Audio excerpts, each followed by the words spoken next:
On October 12, 1984, the Provisional IRA came within feet of killing British Prime Minister Margaret Thatcher with a time bomb that had been placed nearly a month earlier.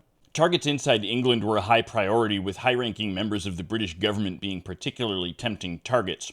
The IRA at the time was operating under the doctrine that one bomb in London was worth 100 bombs in Belfast. The IRA hadn't had an even borderline successful operation on the British mainland since taking some hostages back in 1975. Thatcher's Conservative Party was scheduled to hold their conference at the Grand Hotel in Brighton, East Sussex in October of 1984. Irish volunteer Patrick McGee checked into a room 5 floors above where Thatcher's would be and planted a long-delay bomb under the bathtub. The device consisted of 20 pounds of gelignite and components of a video cassette recorder combined with a long-term parking timer as the delay.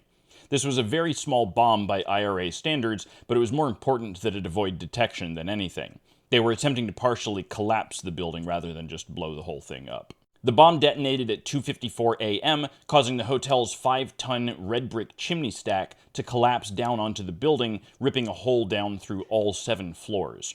Responding firemen were apparently shocked to find the building still standing, but that fact is the reason that many of the targets survived. Thatcher's bathroom was damaged, but her bedroom and sitting room were untouched. Her husband had been in the bedroom, with Thatcher being in the sitting room, both of them escaping injury. The bombing killed 5, none of them being cabinet ministers. One was a Conservative MP, another the chairman of the Conservative Party, and then 3 of the MPs' wives. 34 others were injured, some of them permanently. The IRA claimed responsibility the following morning with the promise to try again. Their official statement included, "Today we were unlucky, but remember, we only have to be lucky once. You will have to be lucky always." Thatcher responded by claiming that the IRA was attempting to destroy democracy through terrorism. Whoever wrote the Wikipedia article on this is clearly horny for the Iron Lady, but the bombing was met with some approval by some members of the British public, with Morrissey saying that the only tragedy was that Thatcher had escaped. Tabloid newspapers and radio programs were full of such sentiments, and apparently a working men's club in South Yorkshire attempted to organize a fundraiser to pay the bomber to take another go at it. The investigation was able to narrow down the room where the bomb had been placed, and even though the IRA volunteer had used a false name, his fingerprint on the registration card was enough for a conviction. McGee eventually confessed to a newspaper that he had done the bombing, but swears to this day that the fingerprint was planted. McGee was sentenced to 8 life sentences, but was released after 14 years as part of the Good Friday Accords.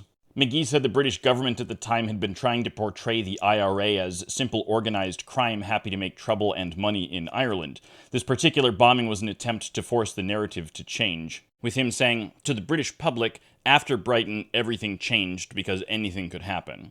Similarly to the rest of the world, party conferences in England have become rather more fortified affairs since 1984.